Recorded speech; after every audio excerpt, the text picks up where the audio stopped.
Joining us now, one of my absolute favorites.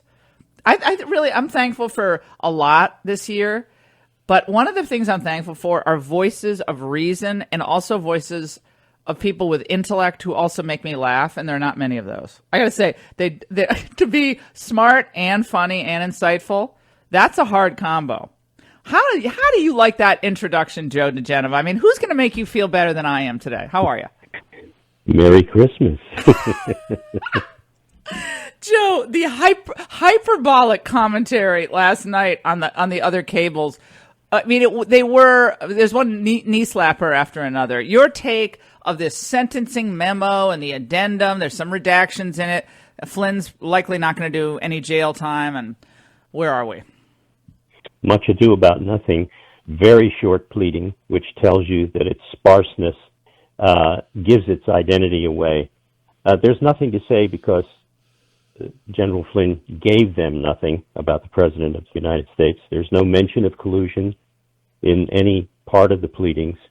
The matters that are blacked out, redacted, are no doubt related to criminal activities having nothing to do with the campaign whatsoever, but other things, and certainly nothing involving the President of the United States. I think General Flynn has been abused by many people, but the person who gets the award for the villain in this is Sally Yates, who created the pretextual investigation under the Logan Act in order to frame Flynn. Flynn apparently did not lie about perfectly legal activities, and yet he finds himself pleading guilty to something he didn't do in order to prevent harm to his family and further harm to himself. In the scheme of history, this will, if good wins out, the evil of this will be finally and fully revealed. But this is truly a horrible moment in American history. We are watching a slow coup d'etat against the President of the United States unraveling apparently, quote, legally, end quote, in our federal courts, and with the Justice Department sitting there silently watching this happen. It is a travesty for those of us who love the Justice Department, used to work there, and want it to be restored to its rightful place of honor, which it does not hold now. Well, and you think about what a prosecutor can do to an individual who is not well-heeled, doesn't have a lot of money. I mean, so, he's not in the street, but it's not like General Flynn was living the high life. But then all of a sudden, you're saying, well, your son's never going to see his family. Your son's going to miss the raising of his children because we're going to put him in jail too. We think he was part of this. And then you're looking at it going, what? Wait, how did I get here? I was going to serve my country in a position of great importance at the national security team, and now I find myself caught in a web of a partisan Sally Yates, who then makes her big statement about how she's leaving and how she was glad to be leaving, and so then Flynn gets just caught up in this web, and almost 19 months later, we come out with this nothing memo. That's amazing. God knows how much he's in debt too. Forget everything else. Well, the legal bills he has. Yes, and I just the 19 interviews that General Flynn gave them clearly were interviews that produced literally nothing of any value, certainly in regards to the President of the United States. It is a commentary that when you take over as president, you must take over as president. And leaving Sally Yates in at the Justice Department to be acting Attorney General was a terrible mistake. I don't know who in the White House made that decision. I can only assume it involved the White House counsel's office, which would have been the logical place for this to occur. And not to understand what that meant and what was likely to happen in light of the conduct. Yeah. I mean, that Don McGahn just marched old Sally Yates comes in, we're going to talk to Flynn. He goes, well, they got to talk to Flynn. Okay, well, what am I going to do about it? Then he goes, sets up the interview with Flynn. Flynn doesn't think I'm sure Flynn's like, well, this must be routine. I don't have anything to hide. Why would Flynn talk to Sally Yates and two FBI agents? He's not an idiot. He's a three-star general. He would not be involved in talking about talking to the agents if he had anything to hide. He would have said, "No, I want my lawyer." He spoke to them without a lawyer present, by the way. Remember that? Yeah. Moreover, everything that General Flynn was doing before the election involving the Russians was perfectly legal. Whether it was during the campaign or on the transition team, it didn't matter. Talking to foreign officials is not a crime. It's not a crime to discuss foreign policy with foreign officials, even if you're on a campaign. People do it all the time. Democrats have done it for years. This was a design plot to ruin him and to cripple the President of the United States at the outset of his term of office. These tactics used to be reserved for the mafia, for terrorist groups, for serious crimes involving violence and other things like that. To put them in a political context like this in order to overturn an election, I'm afraid people don't understand what a threat this is to our democracy. People just still don't understand that the goal here was to overturn a duly elected president, and it's still underway.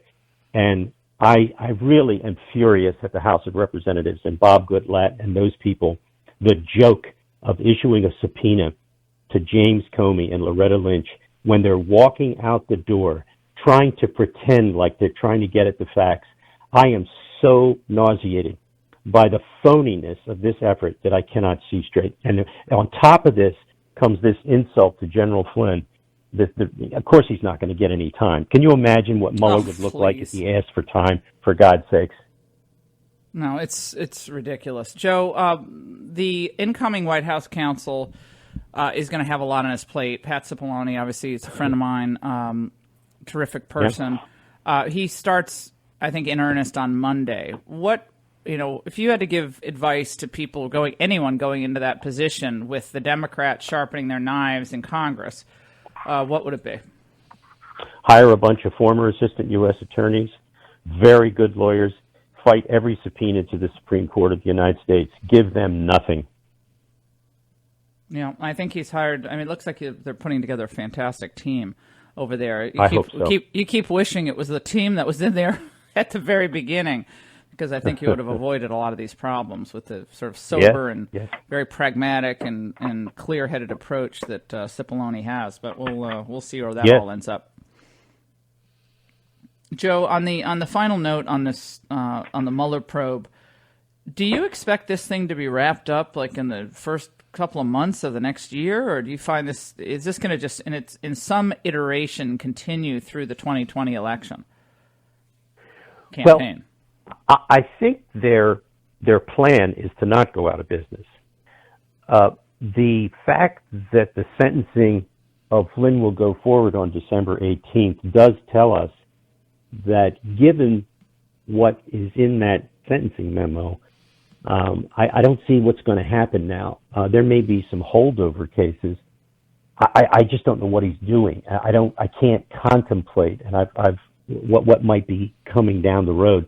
There doesn't appear to be any legitimate reason to continue, but the notion that somehow we're going to await some insignificant indictments of minor people and have this stretch out into the 2020 election, if it goes very much into the spring of 2019, then we will know that its real effort is to affect the 2020 election. I simply don't trust Bob Mueller anymore. I don't trust the people around him.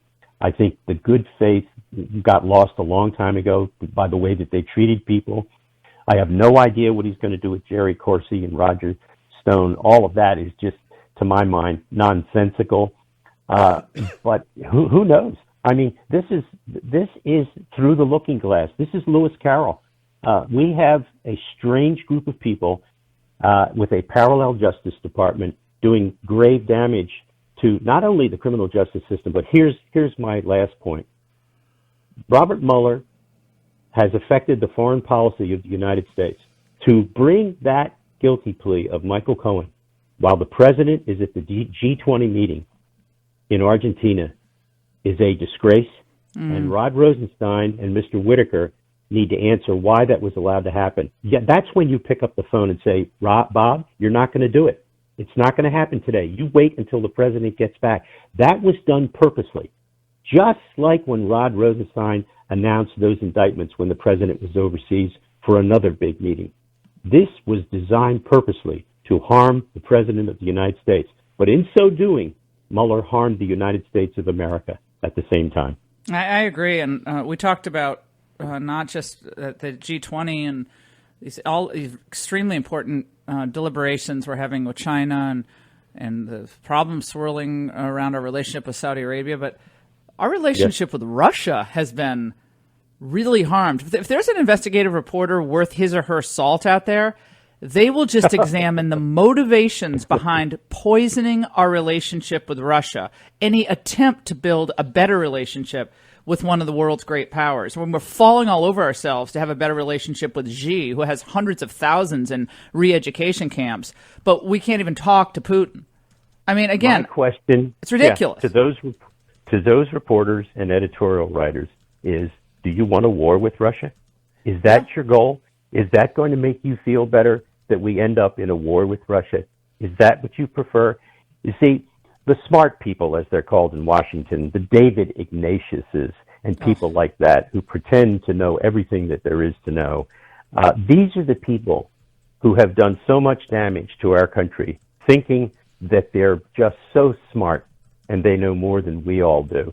This is really a moment in history that it's going to take a long time to recover from. Our institutions are in very bad shape. You cannot trust the FBI and the Department of Justice anymore. It's such a pity what they have done, what Comey and Loretta Lynch and Strzok and Page and McCabe have done to this country and to the Department of Justice, the CIA, weaponizing these important tools of national security for the purpose of bringing down a man they just didn't like.